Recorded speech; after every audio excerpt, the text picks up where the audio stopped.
তাহলে আগের ক্লাসে আমাদের এত দূর অবধি হয়েছিল।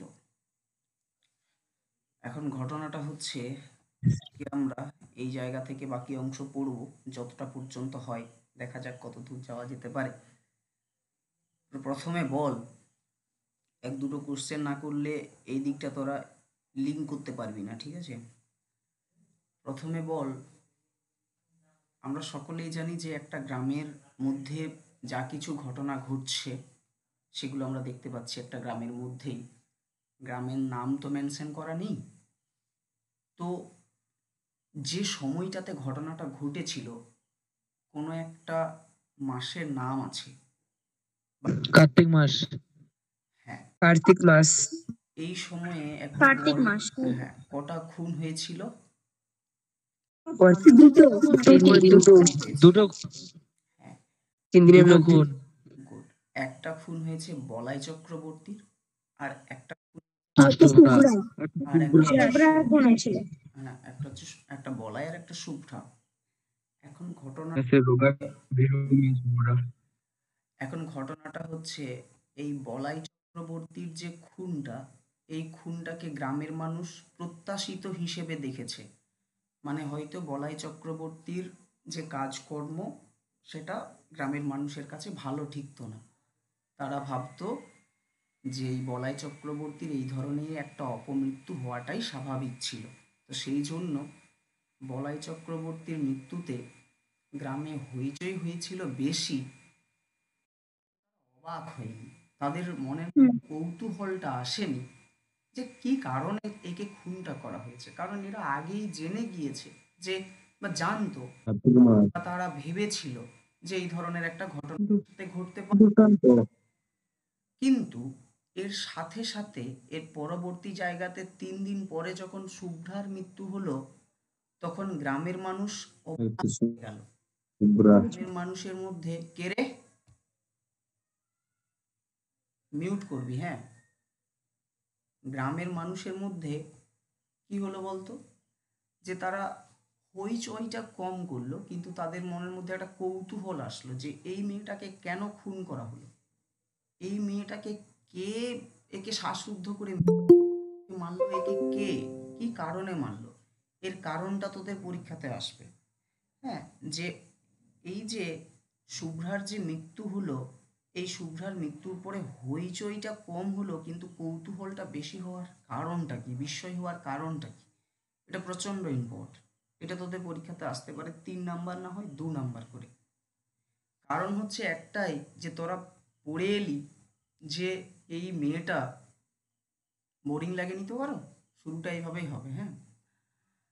দেখ, যে এই মেয়েটা আর 10টা মেয়ের মতোই গ্রামে বড় হয়েছে সকলের চোখের সামনে। পাশাপাশি এর সাথে যে সকল মেয়েরা খেলাধুলা করত বা মিলামেশা করত, তারা এর সম্পর্কে সেরকম কোনো খারাপ কিছু তথ্য খুঁজে পায়নি, যে এই কারণে হয়তো হতে পারে, সেরকম কিছুই পায়নি।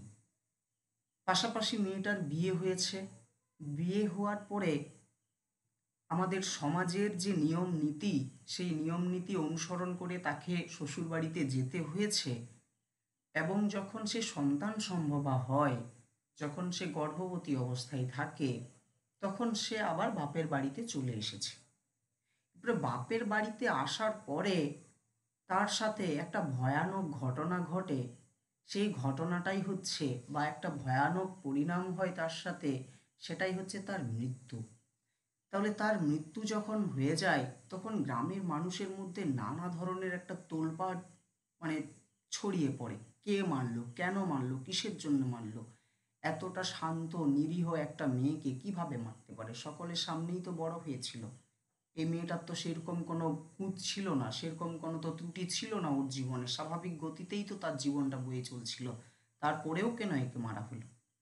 এই যে এই সমস্ত জিনিস, এই সমস্ত জিনিসের জন্য পুরো এই যে ঘটনাটা ঘটেছে শুভ্রার সাথে, এই ঘটনাটা যেন গ্রামের মানুষ মেনে নিতে পারেনি।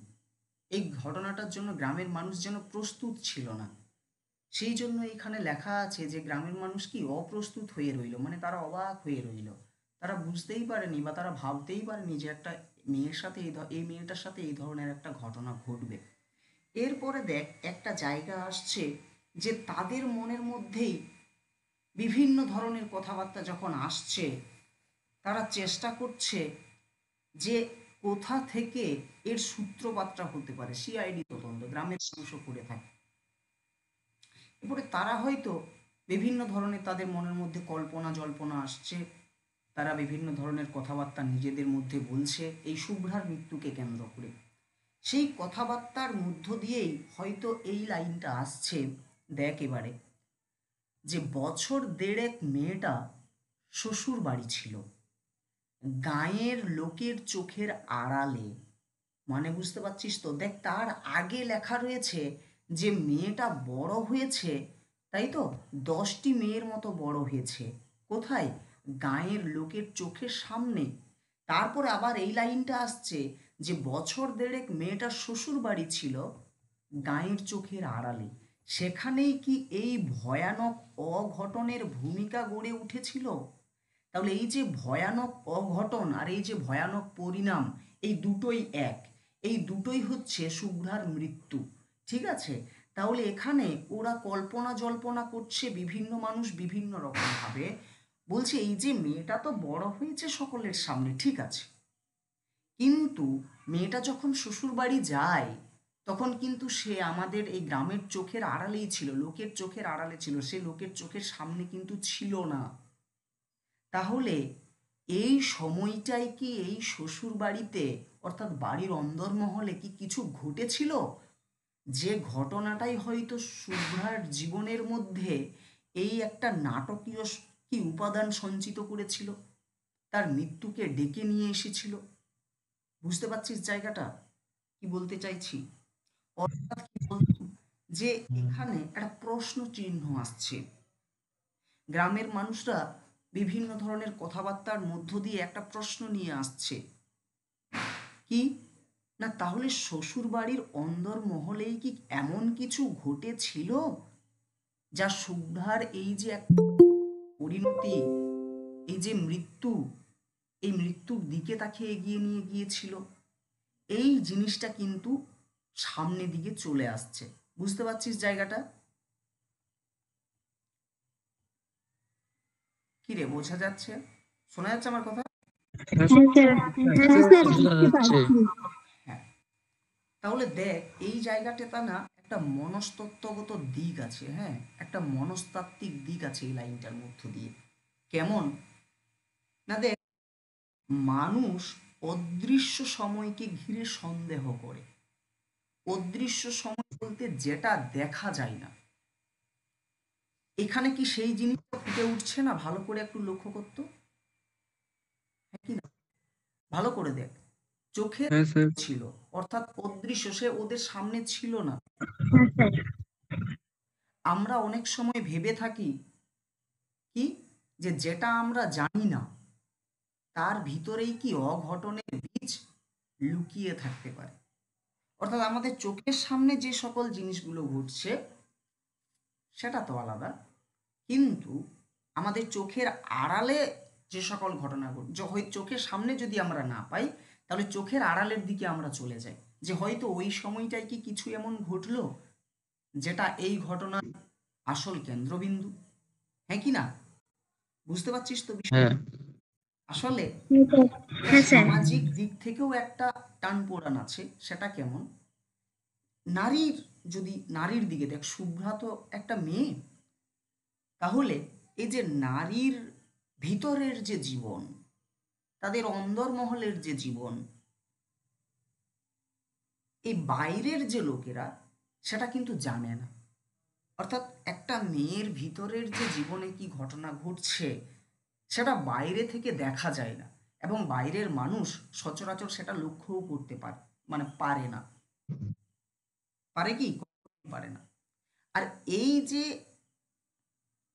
একটা, মানে কি বলবো, যে যে জায়গাটা গ্রামের মানুষ দেখতে পাচ্ছে না, সেই না পা সেই না দেখা জায়গাটাকে কেন্দ্র করে গ্রামের মানুষ ভাবছে যে তাহলে এই সময়টাতে এমন কি মানে কিছু ঘটলো, এই শ্বশুর বাড়িতেই এমন কি কিছু ঘটলো যে যেটাই তাকে মৃত্যুর দিকে ঠেলে নিয়ে গেল।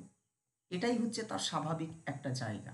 ঠিক আছে, অর্থাৎ কি না, বছর দেড়েক মেয়েটা শ্বশুর বাড়ি ছিল গাঁয়ের লোকের চোখের আড়াল। সেখানেই কি এই ভয়ানক অঘটনের ভূমিকা গড়ে উঠেছিল।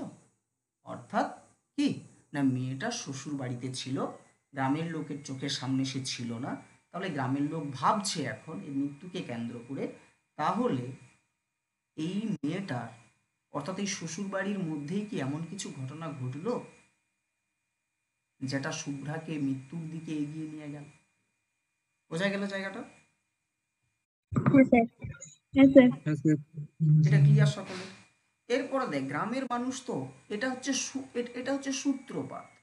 এই সূত্রপাত থেকে আরো বিভিন্ন ধরনের বিভিন্ন কিছু আসছে। তাহলে এখন গ্রামের মানুষ, তাহলে কি প্রথমে একটা খুন হলো যেটা হচ্ছে বলাই চক্রবর্তী, তার 3 দিন পরে আর একটা খুন হলো সেটা হচ্ছে শুভ্রা। এই শুভ্রাকে নিয়ে নানা ধরনের নানা কিছু নানা মন্তব্য চলে এসছে, তাদের হৃদয়ের ভিতরে একটা বিভিন্ন ধরনের কৌতূহল বিস্ময় চলে এসে গ্রামের মানুষের মাঝে।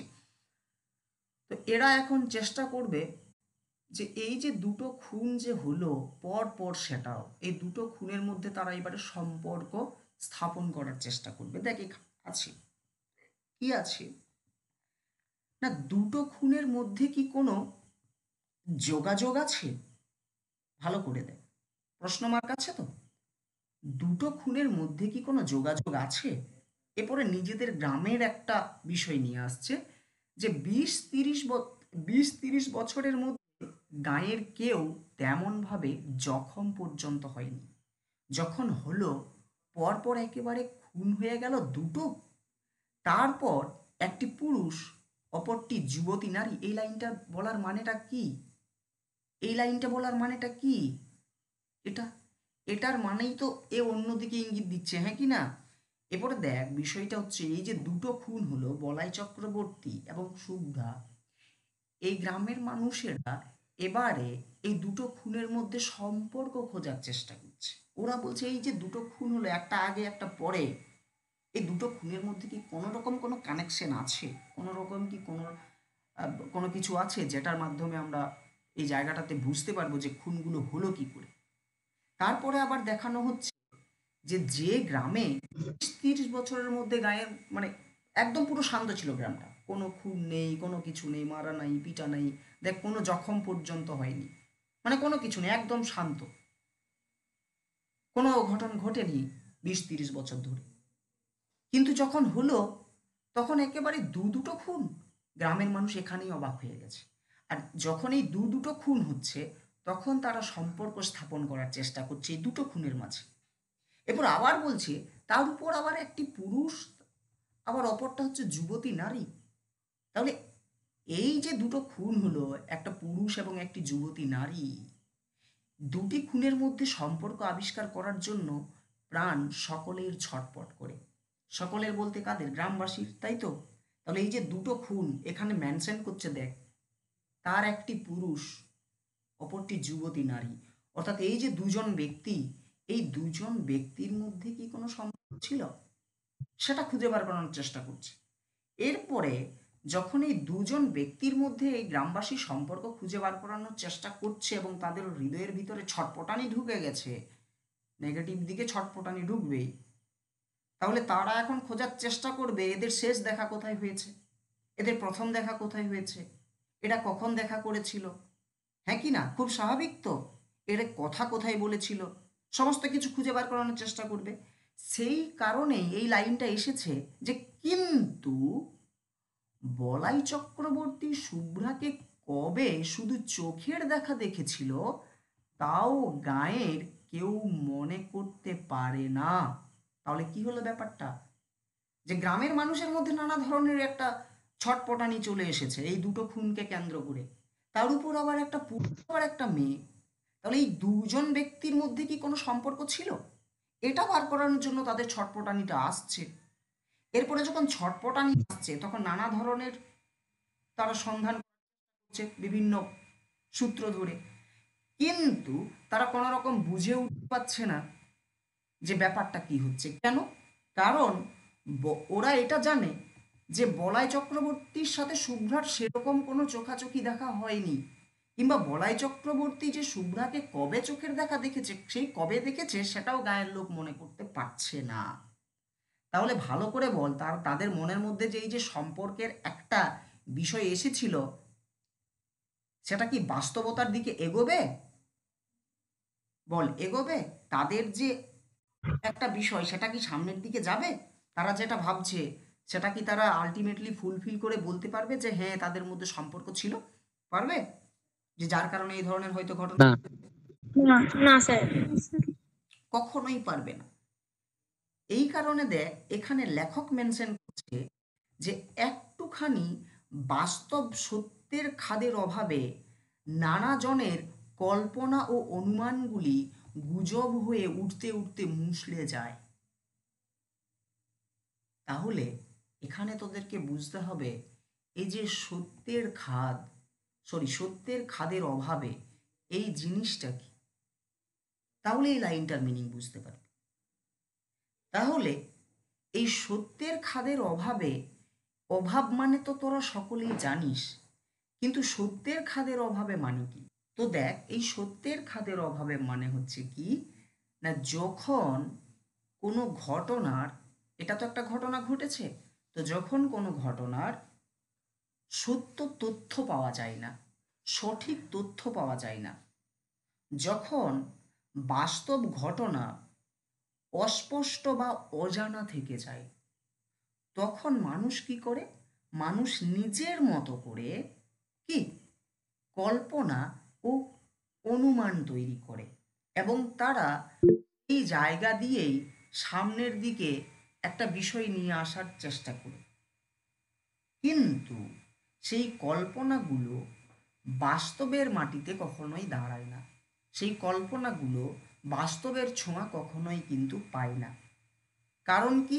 কারণ সেখানে কোনো রকম সত্যতা বা কোনো রকম প্রমাণ সেখানে কিন্তু নেই। আর এটাই হচ্ছে সত্যের খাদের অভাব, কারণ সেখানে সত্যতার ছোঁয়া নেই, কারণ সেখানে প্রমাণ নেই। বুঝতে পারলি জায়গাটা? হ্যাঁ স্যার। হ্যাঁ স্যার। এবারে দেখ, হয়ে গেছে বললে হবে না, এবার এত দূর এক লাইনে আলোচনা করব, ঠিক আছে? সামগ্রিক আলোচনা, এটা তো ভেঙে ভেঙে তোরা আলোচনা বুঝলি, এরপরে এর একটা সামগ্রিক আলোচনা তোদেরকে জানতে হবে, তবে লং কোশ্চেনটা তোরা লিখতে পারবি। এটা হচ্ছে মেন, এটা ভালো করে শুনবি, তাহলে লং কোশ্চেন তোরা ইজিলি লিখতে পারবি। এটা গল্পের মতো শুন। এইটুকু জায়গার মধ্যে আমরা কি পাচ্ছি? আমরা প্রথমে পাচ্ছি যে গ্রামের মধ্যে দুটো খুন হয়েছে, একজন পুরুষ, সেটা হচ্ছে বলাই চক্রবর্তী, আর একজন যুবতী নারী, সেটা হচ্ছে শুভ্রা। তো এই যে খুন, এই যে একটা ঘটনা, এমন ঘটনা গ্রামে 20-30 বছর ধরে কখনো হয়নি। তাহলে 20-30 বছর যখন এমন ঘটনা হয়নি, তারপরে যখন ঘটছে, তখন আবার দুটো খুন। সে কারণে গ্রামের মানুষেরা ভয় পাচ্ছে। পাশাপাশি শুভ্রার যে মৃত্যুটা ঘটছে, ওই মৃত্যুটাকে কেন্দ্র করে তাদের মনের মধ্যে একটা কৌতূহল আসছে এবং বিস্ময় ঘটছে যে কি হলো, এই মেয়েটাকে কেন মারা হলো। তো বিভিন্ন ধরনের প্রশ্নের মাঝে তাদের প্রথম একটা মনের মধ্যে প্রশ্ন আসছে কি না, তাহলে এই যে 3 দিন আগে বলাই চক্রবর্তী মূল্য, 3 দিন পরে শুভ্রা মূল্য, একটা পুরুষ একটা যুবতী, তাহলে এই দুটোর মধ্যে কি কোনো সম্পর্ক আছে? তারা ভাবতে শুরু করে।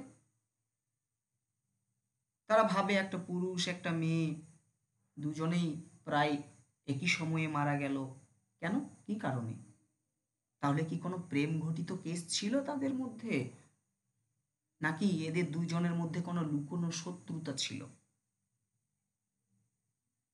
এই সমস্ত জিনিস তাদের মনের মধ্যে আসছে। কিন্তু এই যে তাদের মনের মধ্যে যে অনুমানগুলা, এই যে তাদের মনের মধ্যে যে কল্পনাগুলো, এগুলোর কোনো বাস্তব ভিত্তি তারা খুঁজে পাচ্ছে না। তারা নিজেরাই স্পষ্ট করছে যে বলাই চক্রবর্তী শুভ্রাকে যে কবে চোখের দেখা দেখেছিল সেটাও গ্রামের মানুষ কিন্তু জানতে পারছে না বা অনুমানও করতে পারছে না। তাহলে তাদের কাছে কোনো বাস্তব প্রমাণ কিন্তু নেই। কি হচ্ছে না, তাদের কল্পনা, তাদের অনুমান, এগুলো সব একসাথে মিশে গিয়ে গুজব হয়ে সেটা কি হচ্ছে, মুষড়ে যাচ্ছে, অর্থাৎ শেষ হয়ে যাচ্ছে, মাটিতে মিশে যাচ্ছে। ক্লিয়ার হয়েছে জায়গাটা? হ্যাঁ স্যার। হ্যাঁ স্যার। হ্যাঁ স্যার। এই জায়গাতে আর কোনো ডাউট আছে তোদের? না না স্যার। না স্যার।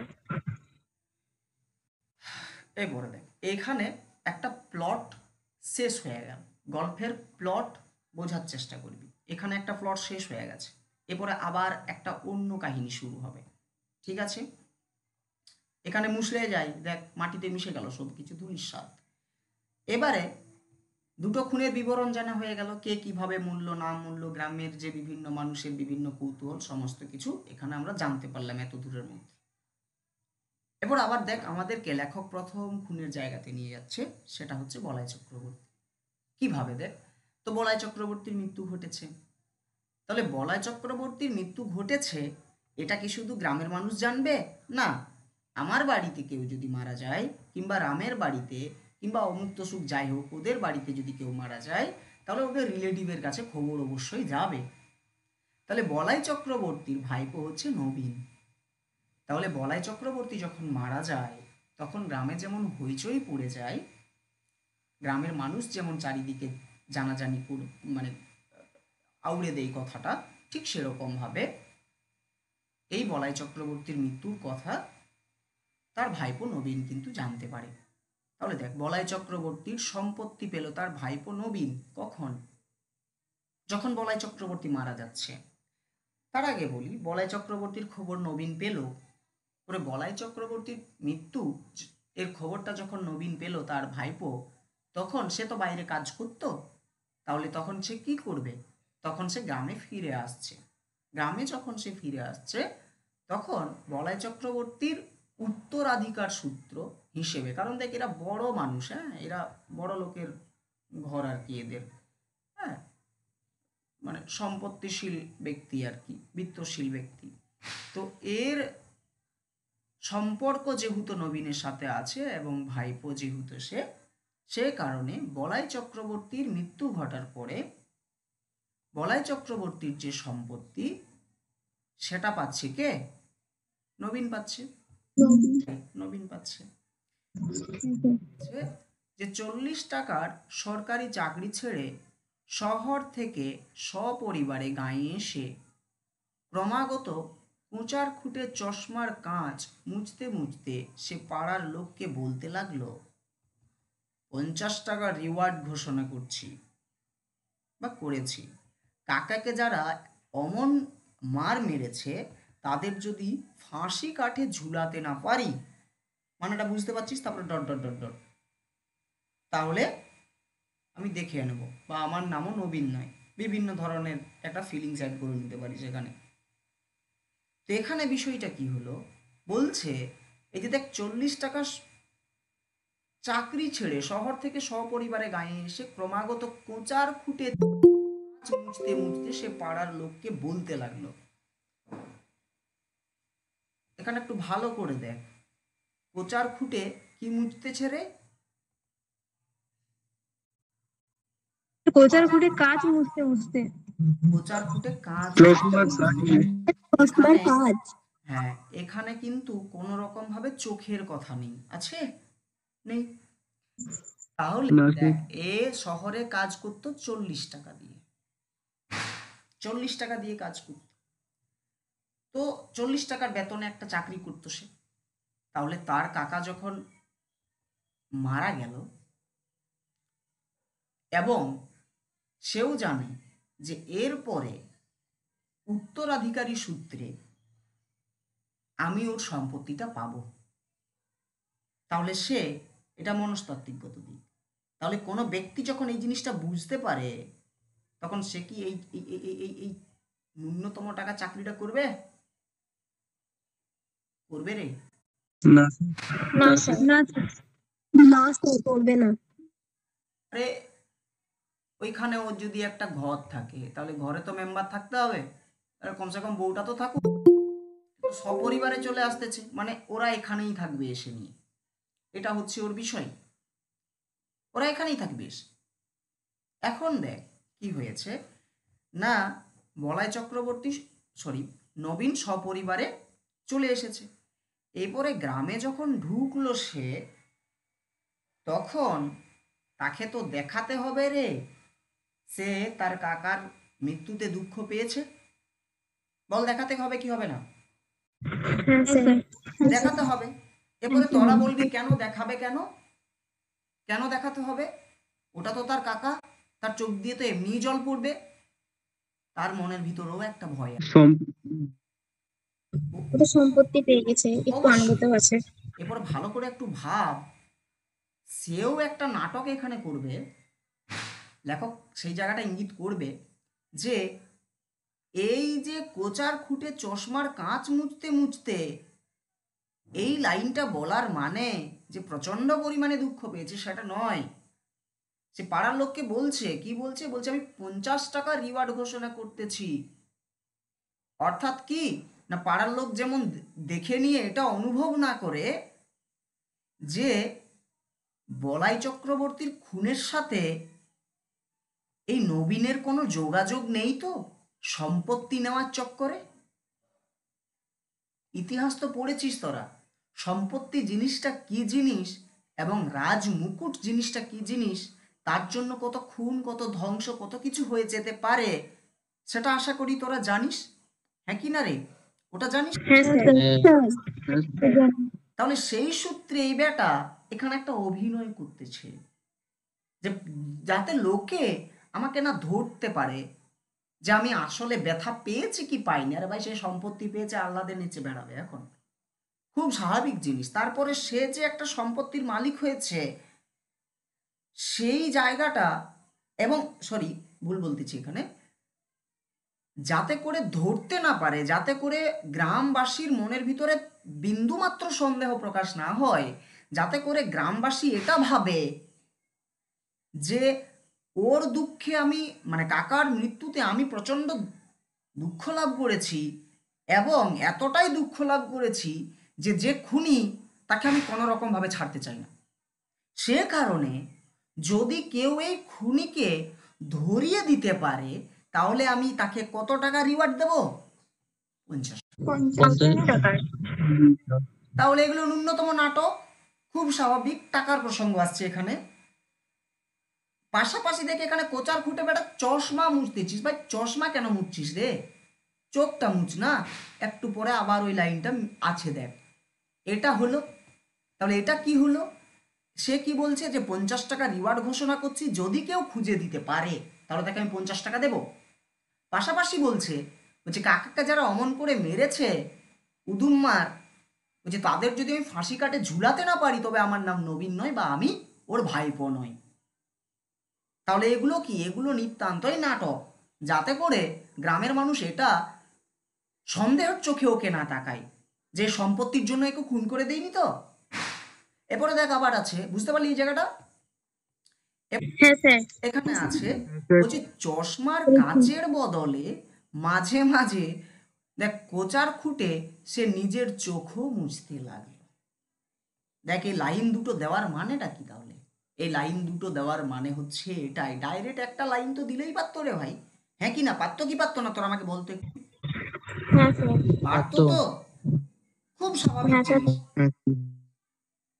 আর এই যে কোচার এই এটার মানে জানিস তো তোর? আরে কোচার খুঁট মানে জানিস তো এটা? যে কাপড়, মানে যে ধুতির জামাটা শেষ পরে প্রান্ত, থাকে। হ্যাঁ হ্যাঁ হ্যাঁ মানে যে ধুতিটা আছে এই ধুতি হচ্ছে শেষ প্রান্ত বা কাপড়ের একটা হচ্ছে অংশ। যে আর কি। হ্যাঁ, কাপড়ের একটা কাপড়ের অংশ। একটা অংশ তোরা ধরে নে, বা শেষ প্রান্তের যে কুনাকুনি জায়গাটা ধরে নে, বা কাপড়ের একটা অংশ ধর না চোখ মুছার জন্য, ঠিক আছে, ওটা নর্মাল, তোরা বুঝ। কাপড় তো কা- কাপড় তো নবীন পরবে না না। সে যাই হোক, ধুতিটাও তো একটা কাপড়, হ্যাঁ কি না, বল ওটাও তো ঠিক। একটা কাপড়। তাই না? শাড়িটাকে ছোট কাপড় বলে না? আরে যাই হোক, এখন বুঝতে তো পেরেছিস এটার মিনিং, ওটার মিনিং বুঝতে পেরে এর অর্থ পরীক্ষাতে আসবে না, চাপিস না। ঠিক আছে, তো দেখ এরপরে মিউট কর। তো এখন বিষয়টা হচ্ছে দেখ, এই জায়গাটা মিউট কর রে, কে আছিস? এই জায়গাটাতে কি হলো না, প্রথমে একবার দেখালো সে নর্মাল নিজের চশমা মুছেছে, তারপরে আবার দেখানো হচ্ছে যে চশমার কাঁচের বদলে, ভালো করে দেখ, চশমার কাঁচের বদলে এবারে চশমার কাঁচ মুছে নি সে, মাঝে মাঝে কোঁচার খুঁটে সে নিজের চোখেও মুছতে লাগলো। তাহলে এটার মানেটা কি? সে দেখাতে তো চাইছে, হ্যাঁ কি না? সে তো চাইছে যে গ্রামের মানুষ এটা দেখুক আমি প্রচন্ড পরিমাণে, আমি কাকার মৃত্যুতে আমি ব্যথিত হয়েছি, আমি দুঃখ পেয়েছি, সেই জন্য আমি রিওয়ার্ড ঘোষণা করছি 50 টাকা, যদি কেউ ধরিয়ে দিতে পারে, ঠিক আছে, তাহলে সেই খুনিকে আমি ফাঁসি কাটে ঝোলাবো, যদি না ঝুলাতে পারি তাহলে আমি ওর ভাইপোই নয়, আমার নাম নবীনই নয়। বুঝতে পেরেছিস জায়গাটা? ক্লিয়ার? তাহলে এখানে একটা নাটকীয় জায়গা তৈরি হচ্ছে। হ্যাঁ, ক্লিয়ার এই জায়গাটা? হ্যাঁ স্যার। হ্যাঁ স্যার।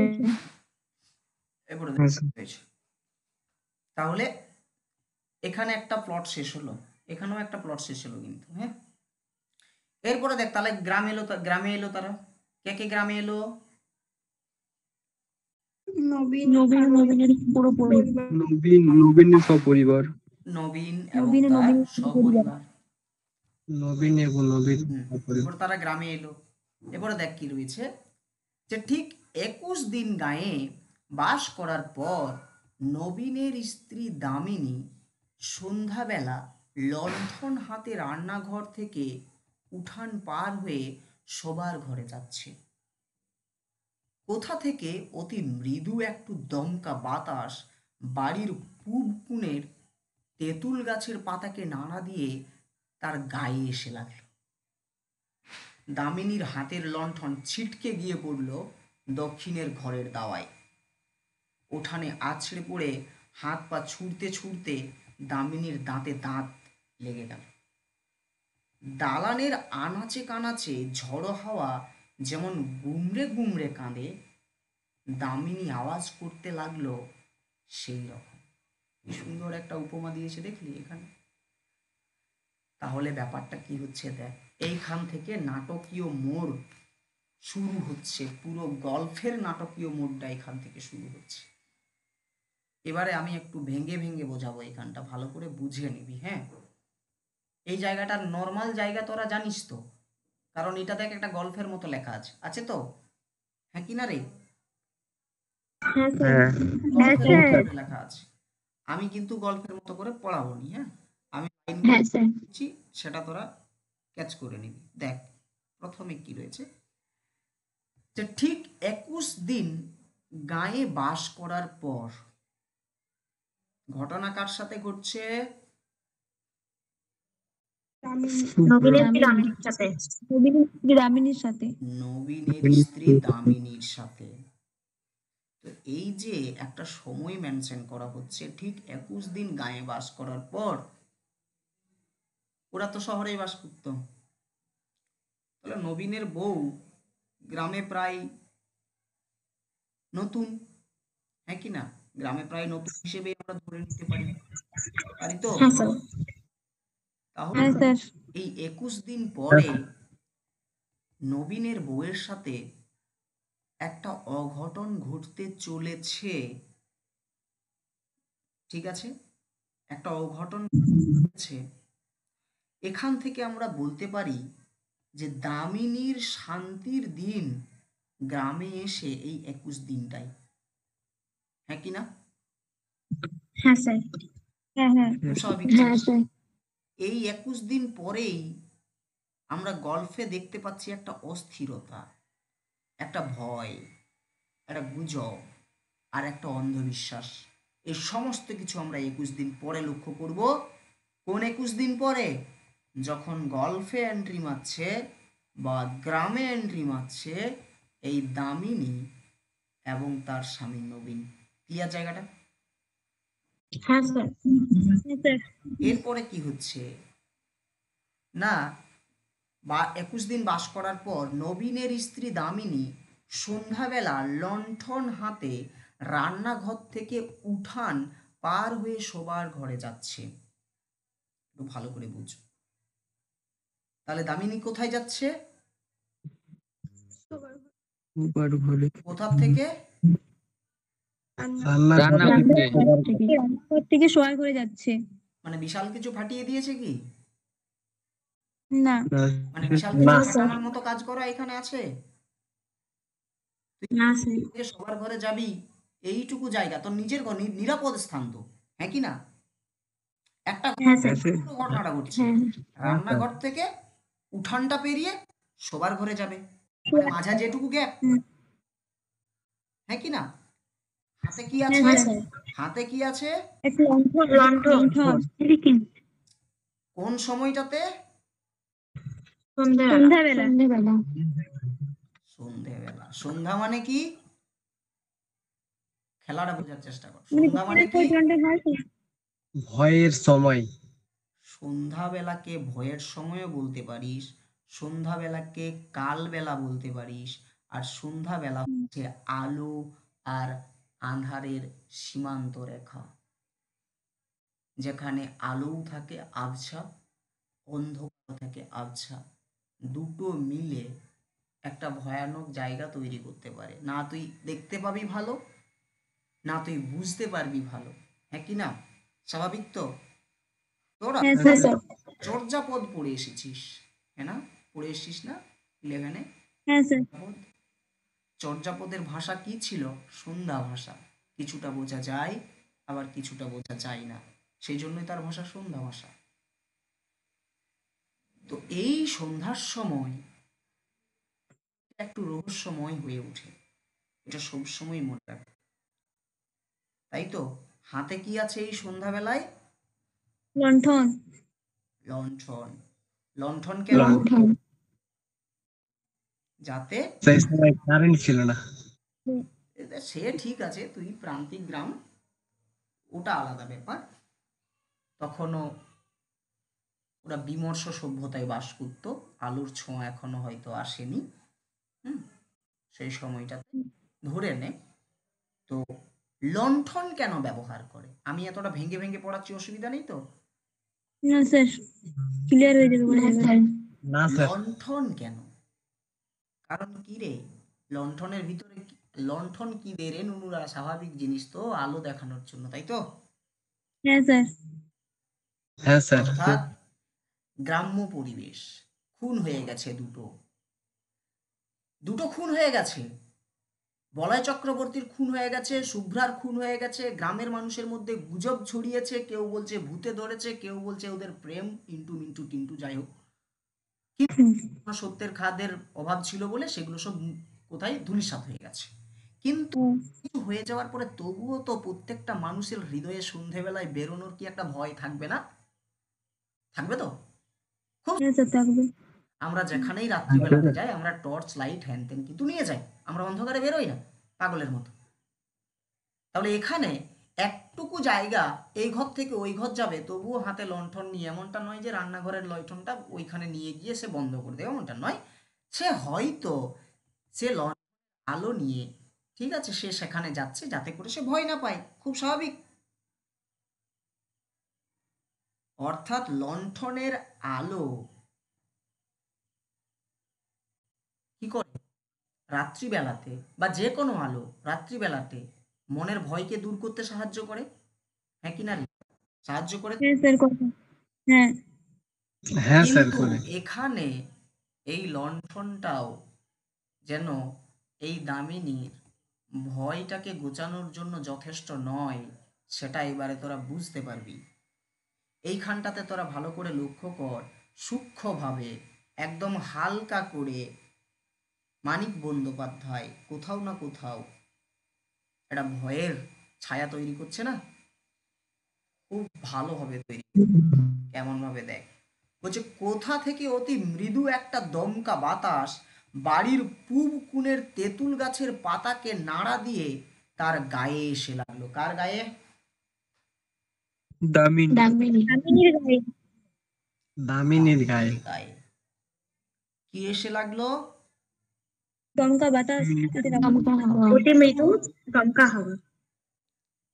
দমকা বাতাস বলা যাই বল, কিন্তু দমকা বাতাসটার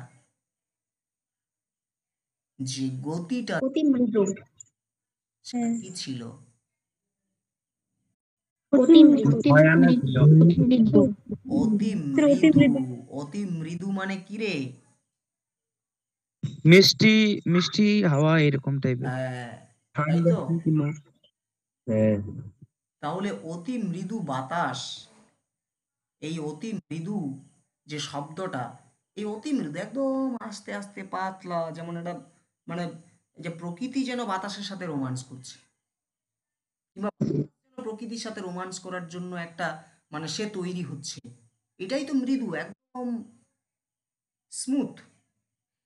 এই একটা বাতাস, দেখ ভালো করে বোঝাবো যে সেটা কোথা থেকে অতি মৃদু একটা দমকা বাতাস বাড়ির পূব কোণের তেঁতুল গাছের পাতাকে নাড়া দিয়ে তার গায়ে এসে, কার গায়ে এসে? আমাদের দামিনী, দামিনীর গায়ে। তাই তো। দামিনীর গায়ে। তাহলে এখানে এই যে মৃদু বাতাসটা, এটা কিন্তু মনে রাখবি, মৃদু দমকা বাতাস, এটা একটা অশুভ, মানে কি বলবো, বাতাসের প্রতীক, অশুভ প্রতীক একটা, ঠিক আছে? নর্মাল, কারণ এইখান অবধি আস্তে আস্তে তোরা বুঝতে পারবি। এই যে বাতাসটা, এই বাতাসটা কিন্তু অশুভ শক্তির প্রতীক। এই বাতাসটা আসছে কোথা থেকে? তেঁতুল গাছ। পূব কোণে তেঁতুল গাছ। তেঁতুল গাছ। বাড়ির পূব কোণে তেঁতুল গাছ। বাড়ির পূব কোণের তেঁতুল গাছ থেকে, তেঁতুল গাছের পাতাকে নাড়িয়ে দিয়ে, তাই তো। তাহলে পূব কোণে আছে হ্যাঁ। তেঁতুল গাছ, তাই তো রে। এবার হ্যাঁ স্যার। পূর্ব কোণ, এটাকে যদি তোরা ভাবিস, এই পূর্ব কোণ কি জীবনের প্রতীক নয়? বটে। কি করে বলতো, একটু ভাবতো দেখি। আমি জাস্ট বলে দিলাম, পূর্ব কোণটা হচ্ছে জীবনের প্রতীক, পূর্ব দিকটা জীবনের প্রতীক। বলতো কি করে? আর দাদা পশ্চিমের দিকটা কি হবে? পশ্চিমের দিকটা পতনের প্রতীক।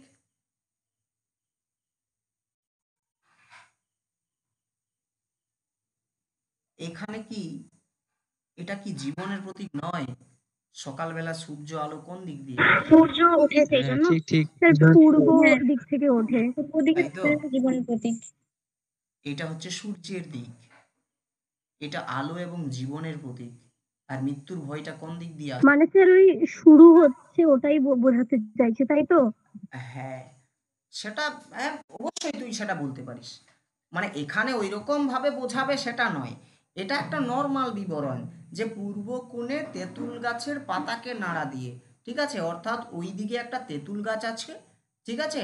তো সেই তেঁতুল গাছের পাতাকে ওই অতি মৃদু বাতাসটা হালকা ছোঁয়া দিয়ে কার গায়ে এসে লাগছে? দামিনীর গায়ে আসছে লাগছে। নবীনের স্ত্রী অর্থাৎ দামিনীর গায়ে। হ্যাঁ, কিন্তু আমি এই জায়গাটা একটু অন্যভাবে ব্যাখ্যা করতেছি, এটা যে পূর্ব কোণ মানে হচ্ছে জীবনের প্রতীক, যেদিকে প্রত্যেকটা মানুষ তার নিজের জীবনের একটা নতুন আলো দেখতে পায়, সেই দিক থেকেই সেই অশুভ শক্তিটার আগমন ঘটতেছে। ব্যাপারটা বুঝতে পারছিস? পূর্ব কোণের তেঁতুল গাছের হ্যাঁ স্যার পাতা পারছি। দিয়ে তার গায়ে এসে লাগলো, কার গায়ে? দামিনীর গায়ে। দামিনীর গায়ে। তাহলে এই যে তেঁতুল গাছ, এই তেঁতুল গাছটা এখানে কিসের প্রতীক? অশুভ ইঙ্গিত। অশুভ ইঙ্গিত, তাই তো, বা অশুভ, কারণ তেঁতুল গাছে ডাইনি থাকে, সোজা কথা। কারণ লোকের বিশ্বাস, লোকবিশ্বাস, তেঁতুল গাছ কি রে, তেঁতুল গাছটাই অশুভ, হ্যাঁ কি না? এটা হ্যাঁ স্যার। আমি প্রথমেই তোদের একটা পয়েন্ট বলেছিলাম, প্রথমেই তোদের আমি একটা পয়েন্ট বলেছিলাম, এই গল্পটা হচ্ছে ভূত সংস্কারের গল্প, তাই তো। আর এই হ্যাঁ স্যার। হচ্ছে মানুষের যে লোকবিশ্বাস, সেটাই হচ্ছে ভূত সংস্কার, ঠিক আছে। মানুষের লোকবিশ্বাস, যে ভয়, বিভিন্ন ধরনের যে গুজব, অন্ধকারাচ্ছন্ন দিক, যে কুসংস্কার, সেটা। তো তাহলে হলো কি, সেই তেঁতুল গাছের পাতাকে নাড়া দিয়ে এসে লাগছে, দামিনীর হাতের লণ্ঠন ছিটকে গিয়ে পড়লো দক্ষিণের ঘরের দাওয়ায়। এরপরে দেখ, দামিনীর হাতের লণ্ঠন, একটা অতি মৃদু বাতাস তার গায়ে এসে লাগছে, এবং তার হাতের লণ্ঠনটা ছিটকে গিয়ে পড়ছে অন্য একটা জায়গায়, এটা অস্বাভাবিক নয়? স্যার। হ্যাঁ স্যার। এটা তো খুবই অস্বাভাবিক। কেন অস্বাভাবিক নয়? কারণ একটা মৃদু বাতাস তার গায়ে এসে লাগছে এবং তার হৃদয়ের ভিতরে একটা ভয় উৎপন্ন হচ্ছে। এটা কিসের কারণে? এটা কিসের কারণে? সমাজের কারণে নয় কি? সমাজের মানুষের হ্যাঁ স্যার। কারণে কি? কারণ সেই সকল মানুষগুলো তো তার মনের মধ্যে একটা ভয় অলরেডি ঢুকিয়ে দিয়েছে। হ্যাঁ কি না রে বল? তাহলে হ্যাঁ স্যার। বাতাসটা যখন তার গায়ে এসে লাগছে তখন সে মনে করতেছে যেন কোনো একটা অশরীরই তাকে ছোঁয়া দিয়ে চলে যাচ্ছে। তাহলে সে কারণে তার এই হাতের যে লণ্ঠন, যেটা তাকে ভয় থেকে মুক্তি দেবে, সেই লণ্ঠনটাই ছিটকে পড়ে যাচ্ছে কোথায়? দক্ষিণের ঘরের দেওয়াল। এরপরে এটা যখন সেখানে পড়ে গেল তখন সে ভয় পেয়েছে প্রবলভাবে। সেও ছিটকে পড়েছে হয়তো ভয়ে, সে মাটিতে পড়ে গেছে। দেখ উঠানে আছড়ে পা বা হাত সরি উঠানে আছড়ে পড়ে হাত পা ছুটতে ছুটতে দামিনী দাঁত লেগে গেলো। দামিনীর দাঁতে দাঁত লেগে গেল মানে কি? সে প্রচণ্ড ভয় পেয়েছে, খুব স্বাভাবিক জিনিস। এবং ভয় পেয়ে মানুষ নানা ধরনের কীর্তিকলাপ করতে পারে, এটাও তো স্বাভাবিক। হ্যাঁ কি না রে? হ্যাঁ হ্যাঁ স্যার। ভয় পেয়ে খুব স্বাভাবিক জিনিস, ভয় পেয়ে মানুষ নানা ধরনের কীর্তিকলাপ করতে পারে।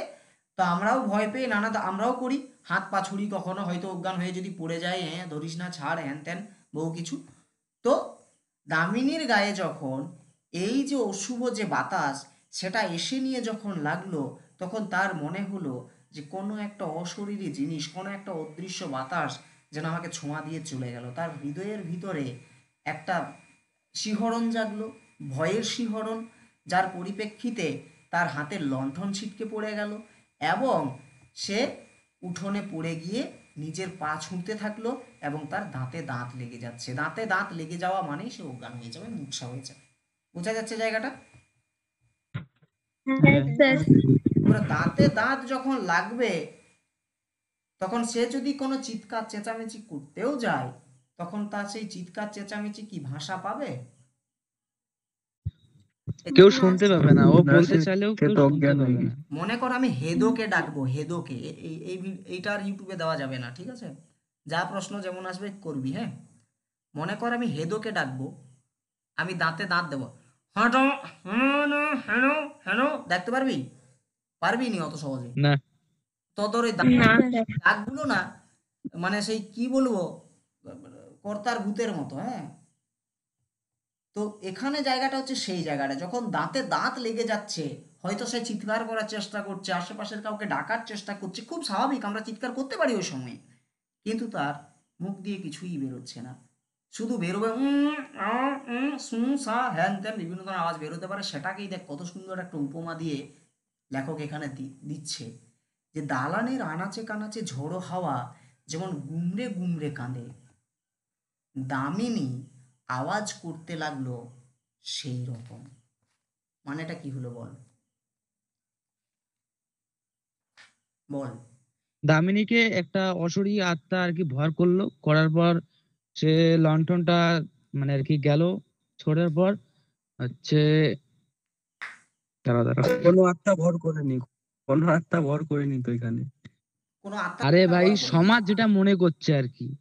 দাদা তোরা ঝগড়া লাগিসনি, আত্মা ভর করেনি, বাস্তবেই সে নিজে ভয়ে সেই জায়গাটাতে একটা তার, দেখ, সে যখন মানুষ যখন ভয় পায় না তখন সে ওই ভয়ের রকমেই প্রতিক্রিয়া করে, নার্ভ সিস্টেমটাকে আমাদের দুর্বল করে দেয়। হ্যাঁ কি না রে বল? স্বাভাবিক তো? হ্যাঁ স্যার। পা ছুড়াছুড়ি, এই যে দাঁতে দাঁত লাগা, এগুলো কিসের কারণে? তার ভয়ের কারণে। খুব স্বাভাবিক না? তাহলে এরপর হ্যাঁ কিন্তু স্যার। দাঁত কিন্তু লেগে দাদা যায়। সমাজ তো এটা মনে করেনি। কোনটা? সমাজ যে কথাটা আছে, সমাজ তো এটা মনে করেনি। সমাজ ভেবেছিল যে তাকে অশরীরী আত্মাই ধরেছিল। কিন্তু এখনো কি আদৌ এই জায়গাটাতে সমাজের কথা এসেছে? না। তাহলে এটা তো ভাবার কোনো প্রসঙ্গই নাই। ওরা তো এই পরে ভাববে, হ্যাঁ কি না? ভাববে তো এই পরে। শুভ্রার খুন হ্যাঁ নিয়ে স্যার। বিভিন্ন ধরনের মন্তব্য, গুজব, হ্যান ত্যান, ওদের মনে কর একজন মানুষের যদি ডায়রিয়াও হয়ে যায় না, সে যদি 10 বার পর পর বাথরুম যায় না, তাহলে ভাববে ওকে ডানে ধরেছে। বুঝতে পারছিস তো? এতবার যাবে কেন? ডানটা হইতে যাচ্ছে, সে যায়নি। বুঝতে পারছিস তো কি বলছি আমি? তো সেরকম একটা বিষয়। ঠিক ঠিক তো হবে। এখানে কি হলো, সে যখন ভয় পেয়ে সে যখন উঠোনে পড়ে যাচ্ছে, তার উপর আবার যেটা তাকে ভয় মুক্ত করবে লণ্ঠন, সেটাও ছিটকে পড়ে যাচ্ছে। অর্থাৎ তার জীবনের অন্ধকার শুরু হচ্ছে এবারে। আলো পড়ে গেল, অন্ধকার শুরু হবে, তার শান্তি শেষ। এবার তার দুঃখ আসবে, তার উপর অত্যাচার আসবে, হ্যাঁ কি না? তখন কি হচ্ছে এখানে দেখ, লেখক এসে যখন পড়ে গেল, দাঁতে দাঁত লেগে গেল, সে চিৎকার করতে চাইছে কিন্তু সে চিৎকার করতে পারছে না, কারণ তার দাঁতে দাঁত লেগে আছে ভয়ে। সেই জিনিসটাকে লেখক এখানে কত সুন্দরভাবে তুলনা করছে। ওই যে দালানের আনাচে কানাচে ঝড়ো হাওয়া যেমন গুমড়ে গুমড়ে কাঁদে, কিসের সাথে তুলনা করছে? কাঁদার সাথে তুলনা করছে। সে অসহায়, সে কিছু করতে পারছে না, সে ভয়ে কাউকে ডাকতেও পারছে নি, সে এমন হয়ে গেছে। সে এতটাই ভয় পেয়েছে, সে যখন ডাকতেও পারছে নি, দাঁতে দাঁত, ভয়ে ভয়ে বহু কিছু লাগে, দাঁতে দাঁত লেগে গেছে, সে ভয়ে ডাকতেও পারছে না, সে ভাবছে ভূতে এই খেলো আমাকে মনে হয়, তার জীবনের শেষ লড়াই লড়ছে সেই রকম তার মনে হচ্ছে। তাহলে সে অসহায়, সে তার ওখানে করার কিছু নেই। এই যে দামিনীর এই যে আওয়াজ করাটা, দামিনীর এই যে আওয়াজ করাটা, সেই আওয়াজ করাটা কার সাথে তুলনা করা হয়েছে? যে দালানের আনাচে কানাচে ঝড়ো হাওয়া যেমন গুমড়ে গুমড়ে কাঁদে। একটু বলি, এই যে দামিনীর যে চিৎকার, মানে তো আওয়াজ রে, হ্যাঁ স্যার। বা দামিনীর যে আওয়াজ, সেটা কিসের মতো? ঝড়ো হাওয়ার মতো শোনালো। ঝড়ো হাওয়ার মধ্যে কি আছে? গুমড়ে গুমড়ে কাঁদার ভাব আছে। তাহলে কাঁদার মধ্যে কি থাকে? মানুষ কিভাবে কাঁদতে পারে? মানুষ একা হলে কাঁদে, আতঙ্কে। মানুষ কষ্ট পেলে কাঁদে, ভয়ে কাঁদে, কেউ যদি ওর পাশে না থাকে। তো এই লাইনটার মধ্য দিয়ে, এই লাইনটার মধ্য দিয়ে, এই লাইনটার মধ্য দিয়ে মানুষের ভয় প্রকৃতির শব্দের সঙ্গে মিশে গেছে, তাই নয় কি? বল, তাই নয় কি? আরে হ্যাঁ স্যার। মানুষের যে ভয়, দামিনীর যে ভয়, এই ভয়টা থেকেই তার আওয়াজ উৎপন্ন হচ্ছে, সে চিৎকার চেঁচামেচি করতেছে। এটা প্রকৃতির শব্দের সাথে মিশে যাচ্ছে। এখন দেখ, এই তুলনাটা যদি বলি, কত সুন্দর একটা কাব্যিক ভাব আছে দেখ। যেভাবে, ভালো করে বুঝবি, যেভাবে ঝোড়ো হাওয়া জানালাতে এসে ধাক্কা দেই, ঝোড়ো হাওয়ার কত ধরনের আওয়াজ হতে পারে? কত ধরনের আওয়াজ হতে পারে? একটা ঝোড়ো হাওয়া, হাওয়া কখনো আওয়াজ করে না। হাওয়া যতক্ষণ না না ধাক্কা দেবে ততক্ষণ না কি ওর আওয়াজ আসবে? হাওয়ার একটাই আওয়াজ, সেটা হচ্ছে সন সন সন সন সন, হ্যাঁ কি না রে? খুব স্বাভাবিক। হ্যাঁ স্যার। কিন্তু একটা হাওয়া যদি দরজাতে এসে ধাক্কা মারে, তার একটা আওয়াজ আসবে, দরজা নড়বে, দরজার একটা আওয়াজ আসবে। যদি কোথাও দেখ, দালানের আনাচে কানাচে মানে কি?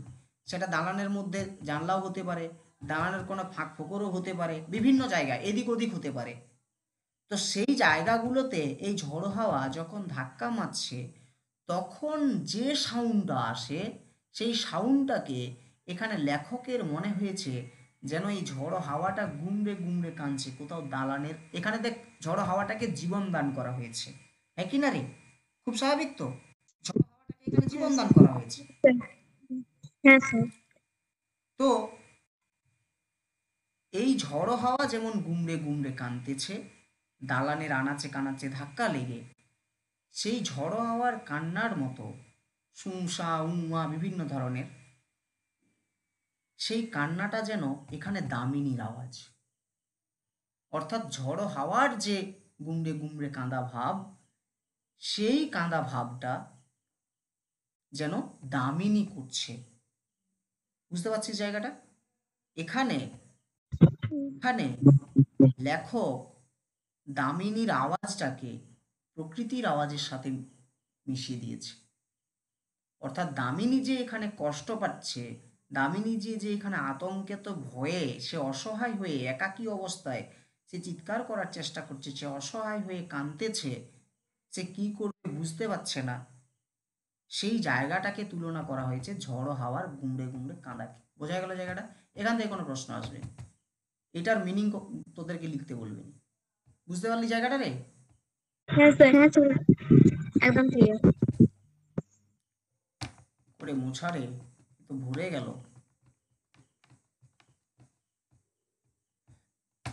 ক্লিয়ার? এই জায়গাটা ক্লিয়ার তোদের সবার? ক্লিয়ার? হ্যাঁ স্যার। হ্যাঁ স্যার। হ্যাঁ স্যার। এরপরে এরপরে তোরা এই যে যে নাটকগুলো করছিলিস সেই নাটকের জায়গাটা আসছে। দেখ এখান থেকে এত দূর অবধি এই জায়গাটা না, তোদেরকে অন্য একটা জায়গায় যেতে হবে, তবে এই জায়গাটা তোরা বুঝতে পারবি। বুঝলি রে নুনুরা? দেখ এবারে। বায়োলজি, হ্যাঁ হ্যাঁ হ্যাঁ, বায়োলজিতে দিতে হবে, বায়োলজিতে। কে কে কে বায়োলজি কোথা থেকে পেলি রে? এই যে সন্তানের যে বিষয়টা আছে, ওটাই দেখতে পেলি? হ্যাঁ ও, মেন টার্গেট তো তোর স্টুডেন্টদের ওটাইতেই। তাহলে তুইও তার দলে পড়িস, তাহলে তোর মানসিকতাও তার দলে পড়ে, হ্যাঁ কি না? মেনে নে, মেনে নে। না না, না না, তুই এখন মানছিলি কেন? তুইও বল, আমারও চিন্তা ভাবনা নেগেটিভ, মেনে নে, কোনো সমস্যা নাই। দেখ কি- কিন্তু দাদা এটা নিয়ে আর কি মানে বিশেষ আর কি মাতামাতি চলছে, তো তাই বললাম আর কি। এই মাতামাতি তোদের বেশি কিছু করবে না, পরীক্ষায় সমস্যা করবে, কারণ মনে রাখিস এখান থেকে প্রশ্ন আসবেই। হ্যাঁ, আর এখান থেকে প্রশ্ন যদি আসে তাহলে মনে রাখবি ধীরেনের চরিত্রটা আসবে, এবং এই ধীরেন এই গল্পের জন্য প্রচুর ইম্পর্ট্যান্ট। কারণ এই ধীরেনটা আছে বলেই গল্পের মধ্যে যে একদিকে যুক্তিবাদী আর একদিকে কুসংস্কারের যে মেলবন্ধনটা ঘটেছে, সেটা হচ্ছে এই ক্যারেক্টারটার মধ্য দিয়েই। এ হচ্ছে মূল ভিত। আর এই জায়গাটার মধ্যে দিয়ে তোরা জানিস কি জানিস না, তোদের যেখানে পড়ানো হয়েছে সেখানে বলেছি কি বলেনি, এটা 1943 সালের কথা তোদের মনে আছে? 1943 সালের বাংলাতে তোদেরকে যেতে হবে এই জায়গার কাহিনী জানতে গেলে। এই জায়গার কাহিনী এইটুকুটা বুঝতে হলে তোদেরকে জানতে হবে এই 1943-এর মন্বন্তরের ঘটনা সম্পর্কে, যেখানে একটা বাবা তার ছেলে এবং মেয়ের মুখে এক ফোঁটা দানা তুলে দিতে পারছে না খাবারের জন্য, যেখানে ছেলে এবং মেয়েরা কাঁদতে কাঁদতে অনাহারে মরে যাচ্ছে। সেই প্রেক্ষাপটে এই জায়গাটা এসেছে। তোরা ভেবেছিস কোনোদিন? ভাবিছি কোনোদিন? না স্যার, ভেবে দেখিনি। এই গল্পটা কত সালে প্রকাশিত হয়? 1945। এই গল্পটা প্রকাশিত হয় কত রে? 1945-এ, তাই তো? হ্যাঁ স্যার। এখন ঘটনাটা হচ্ছে এই গল্পটা লেখা হচ্ছে যে সময়টাতে, সেটা হচ্ছে 1943। সেই প্রেক্ষাপটটা এখানে আসবে, কিভাবে আসবে সেটা বলতেছি। মোবাইলটা প্রচুর গরম, চল পড়া যাক, যখন আসবে তখন বলতেছি। দেখ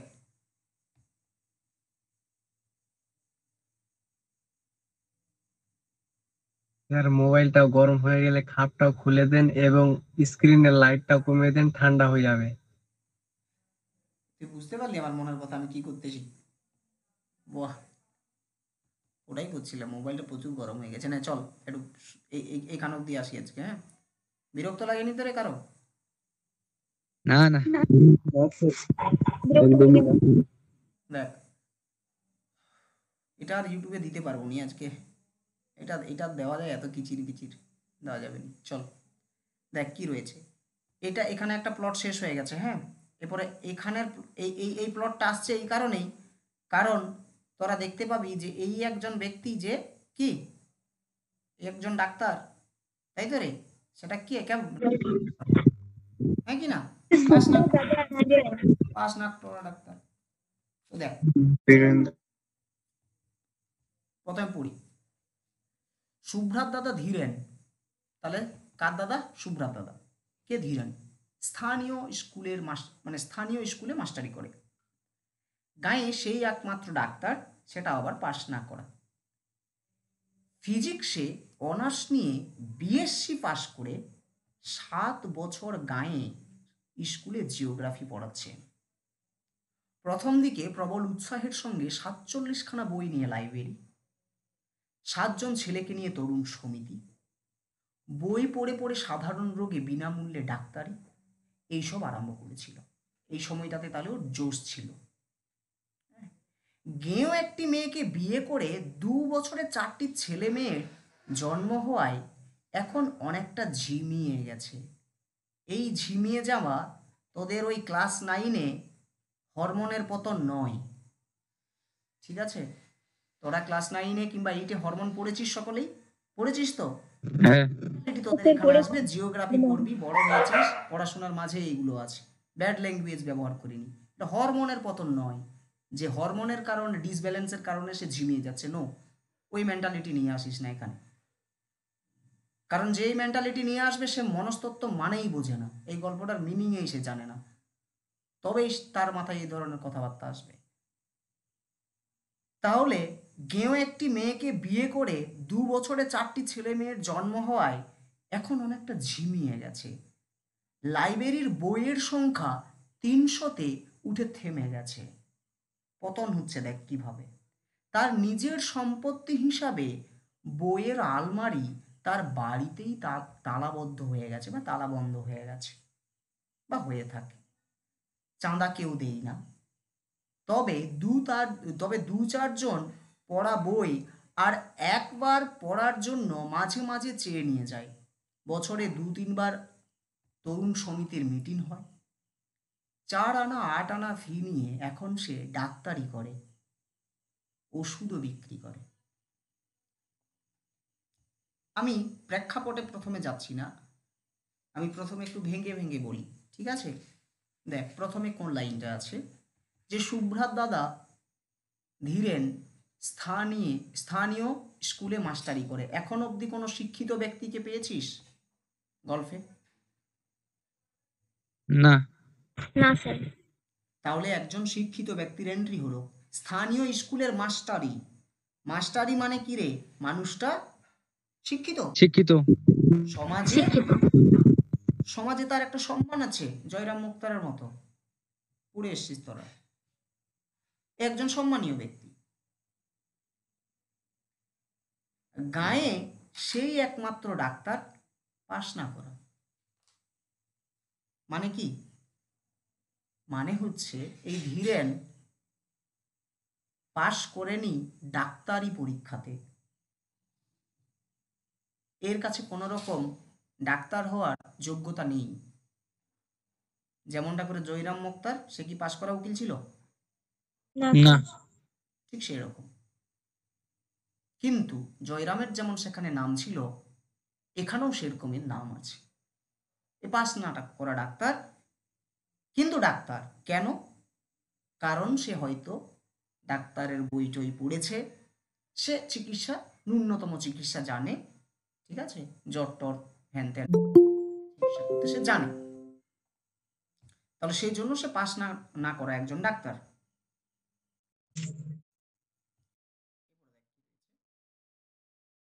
তুই আগেকার সময় ভাব, আগেকার সময় যদি কথা বলি নর্মাল, তাহলে নর্মাল তুই যদি কিছু জানিস সেটাকে নিয়ে যদি তুই কিছু কাজ করে বলিস, তাহলে সমাজে তোর একটা মর্যাদা আছে। তো এই তাহলে মনে কর গায়ে সেই একমাত্র ডাক্তার পাশ না করা, তাহলে কোনো কিছু যদি হয়, অসুখ বিসুখ, তাহলে কাকে ডাকবে প্রথমে? একেই তো ডাকবে। হ্যাঁ, হ্যাঁ হ্যাঁ স্যার। এরপরে দেখ ওর অবস্থার কথাটা মেনশন করছে, বলছে ফিজিক্সে অনার্স নিয়ে বিএসসি পাশ করে 7 বছর গাঁয়ের স্কুলে জিওগ্রাফি পড়াচ্ছে। তাহলে ধীরেন উচ্চশিক্ষিত, ফিজিক্সে সে গ্রাজুয়েশন করেছে, তাই তো? অর্থাৎ বিএসসি,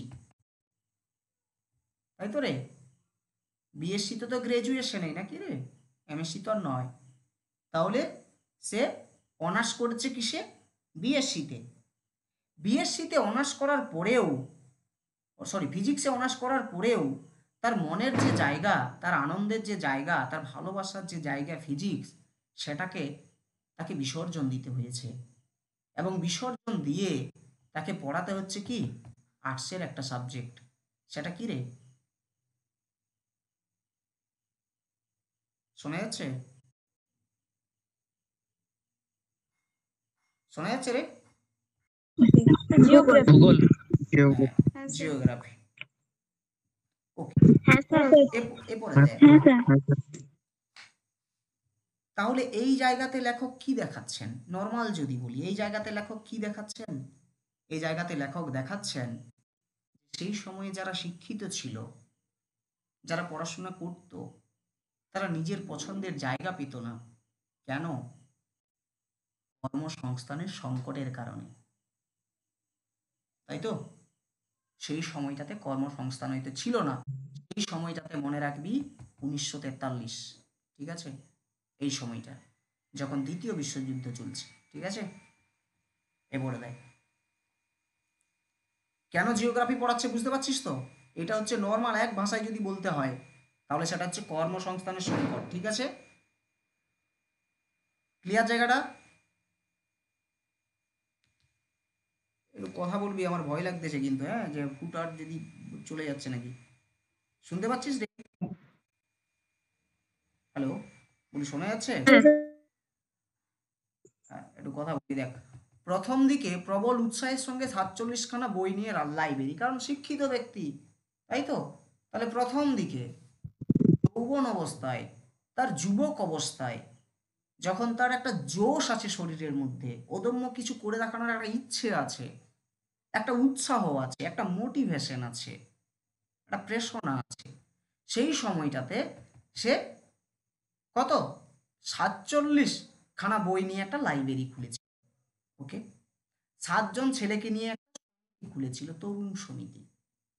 বই পড়ে পড়ে সাধারণ রোগে বিনামূল্যে ডাক্তারি। তাহলে দেখ, ভালো করে দেখ, তা পাস না করা ডাক্তার কি কি করে হয়েছে? তাই তো? সে বই পড়ে পড়ে শিখেছিল ডাক্তারি করা, এবং সে প্রথম দিকে বিনামূল্যে ডাক্তারি করেছে। তাহলে জয়রামের সাথে এর মিল আছে কিনা রে? হ্যাঁ স্যার আছে। হ্যাঁ স্যার। সেও তো বিনামূল্যে অনেকের এই ইয়ে করেছিল না, মুক্তারি করেছিল, তাই তো? কাগজপত্র লিখে হ্যাঁ, দিয়েছিল। কাগজপত্র ইয়ে করেছিল। তাহলে এই সব আরম্ভ করেছিল, প্রথম দিকে এই সব আরম্ভ করেছিল। এই উৎসাহটা মনে রাখবি, এই শব্দটা এখানে মনে রাখবি। পরে আরম্ভ এইগুলো করেছিল। জীবনের গতি সবসময় পতনের দিকেই নিয়ে যায়, আর পতনের প্রথম ধাপ হচ্ছে বিবাহ, মানে ঝাড়ু খাওয়া ধাপ। তাহলে গেঁয়ো একটি মেয়েকে বিয়ে করে, গ্রাম্য পরিবেশ, গেঁয়ো একটি মেয়ে, এবার বিয়ে করতে হচ্ছে, সময় হয়েছে, সংসার চালাতে হবে। তাহলে গেঁয়ো একটি মেয়েকে বিয়ে করলো, বিয়ে করে 2 বছরে 4টি ছেলে মেয়ের জন্ম হওয়ায়, 2 বছরে 4টি ছেলে মেয়ে হচ্ছে কি করে সেটা মানিক বন্দ্যোপাধ্যায় জানে বাবা। এখানে ফিজিক্সও আসবে, কেমিস্ট্রি আসবে না, বায়োলজিও আসবে না, ঠিক আছে? ওটা ওর ব্যক্তিগত ব্যাপার। জন্ম হওয়ায় এখন অনেকটা ঝিমিয়ে গেছে। এই যে 4টি ছেলে মেয়ে জন্ম দিয়েছে, সেই জন্য এ ঝিমিয়ে যাবে? যদি তোদের মেন্টালিটি অনুসারে, তাহলে এই এই ধীরেন কি জন্ম দিচ্ছে 4টি ছেলে মেয়ে? কি রে, ওর তো ওর না স্যার ধীরে যাওয়ার কথা, ওটা তো তার প্রেশার। মাটাকে তো 10 দিন করে, কমাস থাকে, 10 মাস, তাই তো? 10 মাস 10 দিন তো তোকে গর্ভধারণ করতে হয়। তাহলে অসুবিধাটা কার? মায়ের। কষ্টটা কার? মায়ের।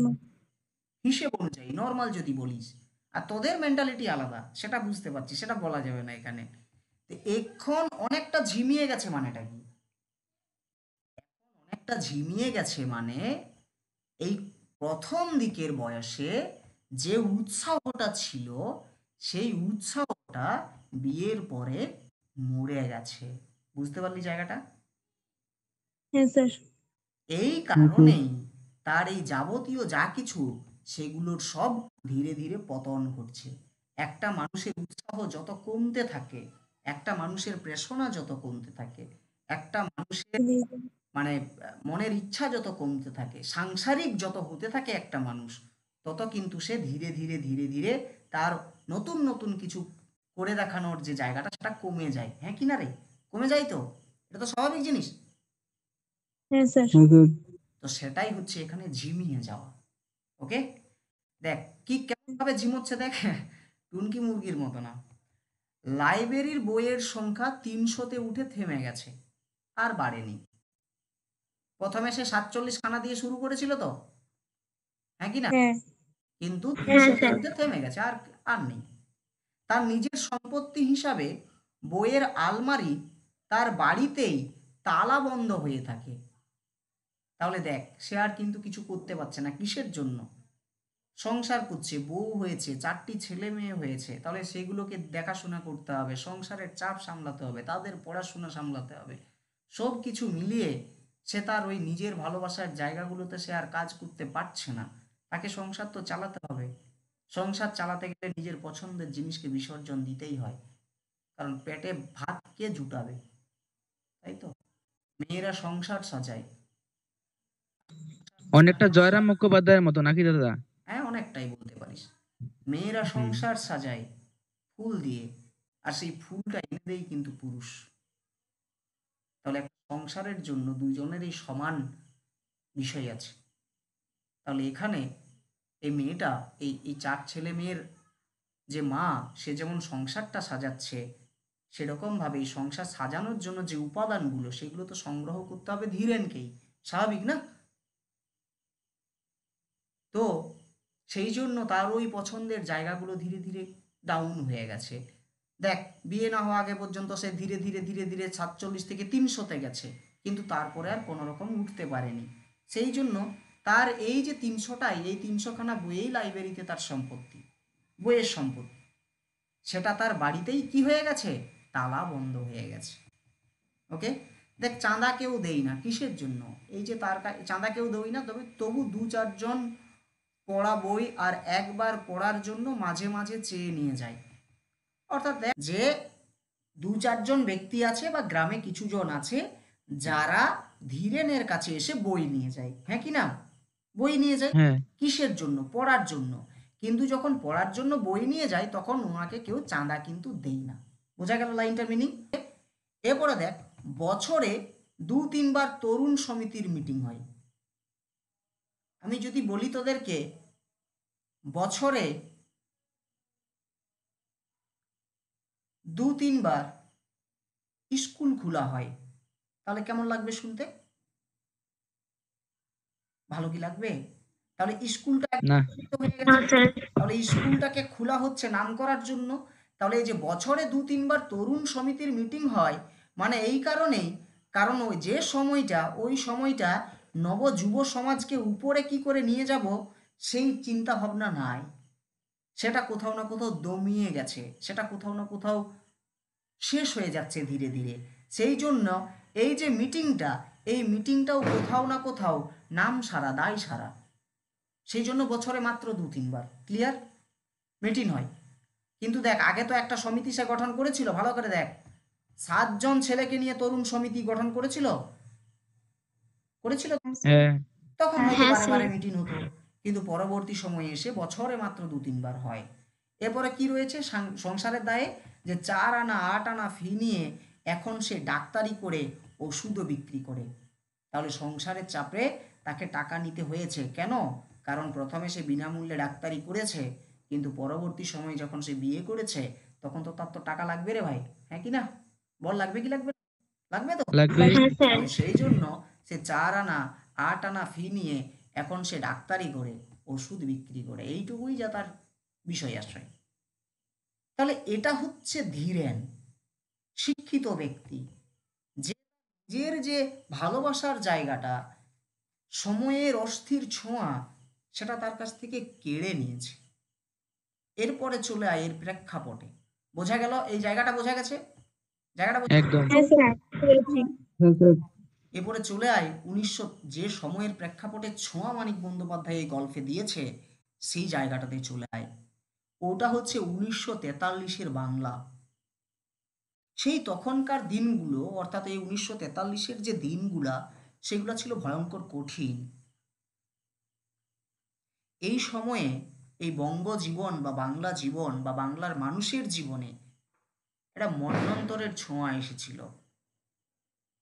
মন্বন্তর মানে হচ্ছে যে মানুষের ন্যূনতম বেঁচে থাকার জন্য যে সামগ্রিক উপাদানগুলো প্রয়োজন, সেইগুলো কাছে না পাওয়া, যেমন খাবার,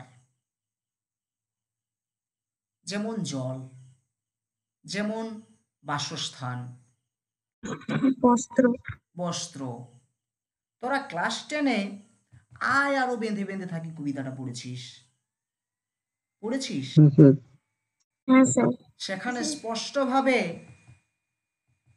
বলছেন কবি যে আকাশের দিকে তাকাও, বোমারু পড়তেছে। তাহলে ঘর উড়ে যাচ্ছে, হ্যাঁ কি না রে? একটা যুদ্ধের, হ্যাঁ স্যার। তুমি হ্যাঁ স্যার। ডায়ে তাকাও, তুমি ডায়ে তাকাও ধস, বাঁয়ে তাকাও গিরিখাত, পায়ে পায়ে পায়ে কি হিমানির বাঁধ। তুমি যেখানে যাও, সেখানেই বিপদ, তোমার থাকার কোনো জায়গা নেই। আছে কি? জায়গা নাই।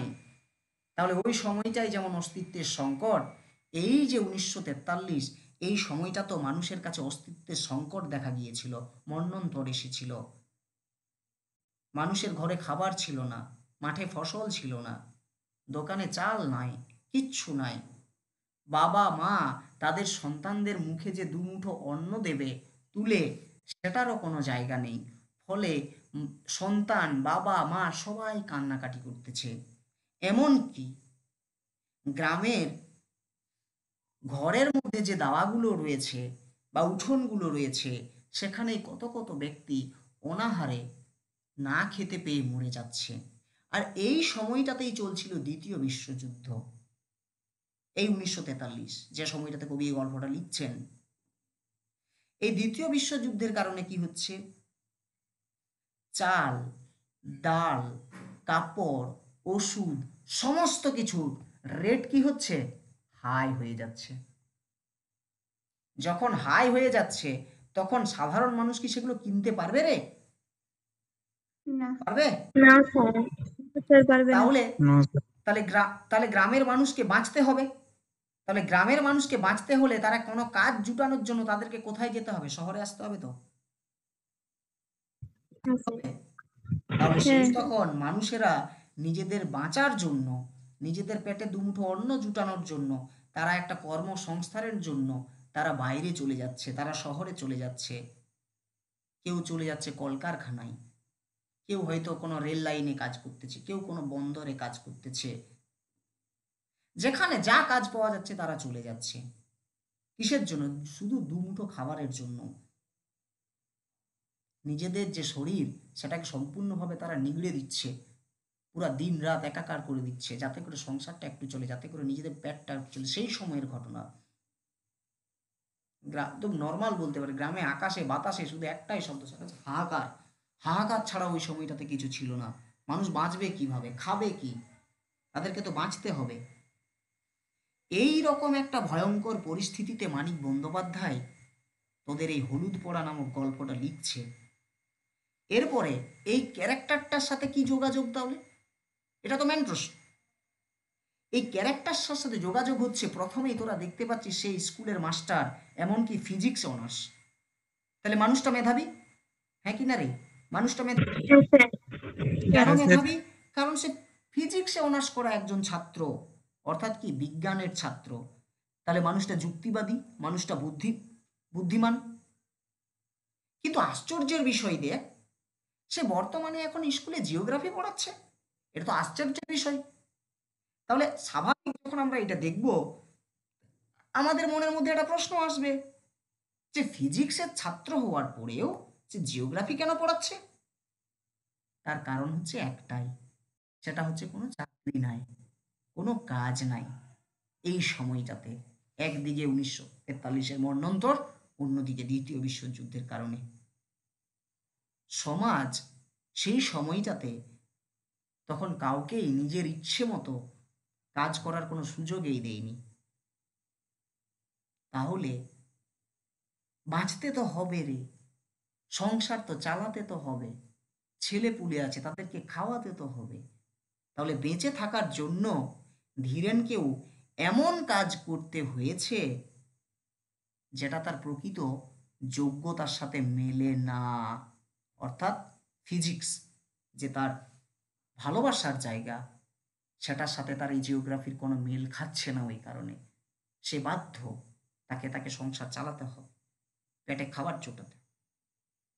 তাহলে এই সময়টা 1943-এর সময়টা শিক্ষিত যুবকের জন্য কি ছিল? অসহায় ছিল। তারা তাদের নিজের ইচ্ছে মতো কোনো কাজ তারা করতে পারতো না। তারা কোনো ইচ্ছে মতো কাজে ঢুকতে পারতো না, মনের মতো কাজে ঢুকতে পারতো না। ফলে কি হতো? তারা হাতের পাশে যেটাই পেত সেটা নিয়েই তাদেরকে চলতে হতো। সেই জন্য এখানে মানুষটা যে জিওগ্রাফি পেয়েছে সে কারণেই সে মানুষটা জিওগ্রাফি পড়াচ্ছে। বুঝতে পারলি জায়গাটা? হ্যাঁ স্যার, বুঝতে পেরেছি। আসলে মানিক বন্দ্যোপাধ্যায় নয়, প্রত্যেকটা কথা সাহিত্যিকদের জায়গা যদি তোরা লক্ষ্য করে দেখিস, তাদের পড়িস যদি, তাহলে তোরা দেখতে পাবি এই বৈশিষ্ট্যটা যে যে সমাজে দরিদ্র আছে বা দারিদ্র আছে, যেখানে কাজের অভাব আছে, সেই জায়গাটাতে না ধনী এবং গরিব এই দুজনের মধ্যে পার্থক্যটা বিস্তর পার্থক্য। যেমনটা করে এই সংস্কৃত ভাষা আর বাংলা ভাষার মধ্যে একটা বিশাল পার্থক্য ছিল না? পড়ে এসছিস না তোরা? এসছিস না বাংলা ভাষা প্রবন্ধে? পড়েছি, হ্যাঁ স্যার। ঠিক সেই রকম। তো যেখানে এই ধরনের ঘটনা ঘটে সেই জায়গাতেই জন্ম নেই ভয়, বাঁচার ভয়। সেই জায়গাতেই জন্ম হয় হিংসা, ৭৬-এর মন্বন্তর, খেতে না পেয়ে মানুষ মানুষকে খাচ্ছে। সেখানেই জন্ম হয় কুসংস্কার, সেখানেই নানা ধরনের প্রতিক্রিয়া জন্ম হয়। তো এই যে ধীরেনের জীবনটাও ঠিক সেই রকম, তাই তো? অর্থাৎ এই যে ধীরেনের যে জীবনটা, এটা ওই সময়ের, সে কারণে সেটা নিজের পছন্দের কোনো জায়গাই পায়নি। তো ওই সময়টাতে শুধুই কি ধীরেন না, ধীরেনের মতো কত কত শিক্ষিত তরুণের জীবনও এই সময়টাতে এরকম ভাবেই বাহিত হয়েছিল, এরকম ভাবেই কিন্তু চালিত হয়েছিল। বুঝতে পারলি জায়গাটা? হ্যাঁ স্যার, হ্যাঁ স্যার, বুঝতে পেরেছি। তো এই জায়গাটাতে আসছে 1943-এর জায়গা এবং দ্বিতীয় বিশ্বযুদ্ধের জায়গা, যেখানে একজন শিক্ষিত ব্যক্তিকে নিয়ে আসা হলো এবং শিক্ষিত ব্যক্তিকে নিয়ে এসে এখানে তার যে কর্মসংস্থানের অভাবের কারণে তার ভালোবাসার জায়গাটাকে ছেড়ে তার অরুচিকর একটা জায়গাতে সে এসে নিয়ে পড়াচ্ছে, সেই জায়গাটা এখানে এই কারণেই মেনশন করা হয়েছে। বোঝা গেল? না হলে এত এত জায়গা থাকতে এরকম একটা জায়গা দেওয়ার তো নিশ্চয়ই কোনো কারণ থাকবে, বল? তবে এই জায়গাটা খুব ভালো করে মনে রাখবি, এটা পরীক্ষার জন্য তোদের প্রচণ্ড ইম্পর্টেন্ট, ঠিক আছে? কারণ ধীরেন ক্যারেক্টারটা ভয়ঙ্কর ইম্পর্টেন্ট। বোঝা গেল রে? এই জায়গাটা আচ্ছা। ধরে রাখবি, হ্যাঁ? থাক, এত দূর অবধি থাক।